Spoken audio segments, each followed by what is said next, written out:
My name is Jack Greenshields. I'm looking into microplastics in seagrasses, mangroves and coral reefs.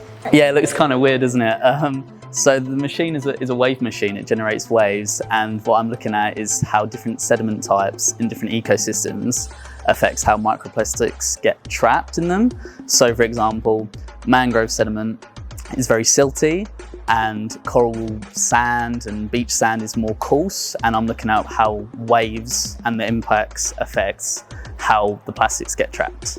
My hypothesis is that the siltier sand in mangroves and seagrass are more likely to trap plastics than in heavier, denser beach sand, because they're more fluid and they're more likely to move around, so the plastics are more likely to get trapped in the different layers of the sediment.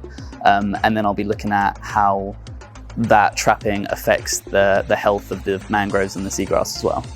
I'm originally from near London in England, and I came over to Australia because I do marine ecology, and Australia is probably the best place in the world to do marine ecology. I mean, we're right next to the Great Barrier Reef. There's so many fantastic animals, and yeah, I can't believe I'm here most of the time.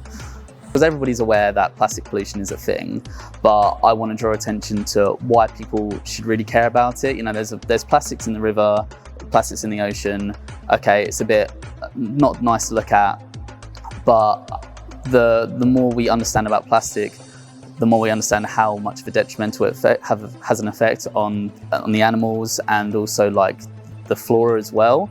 And that's why part of my project is looking at whether the plastics getting trapped in these different ecosystems, whether it has a consequences on the health of the seagrass.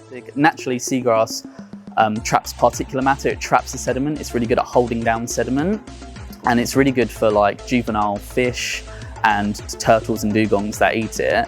But because it's so good at trapping this kind of particulate matter and sediment, it also might be really good at trapping plastics. It could take me anywhere in the world.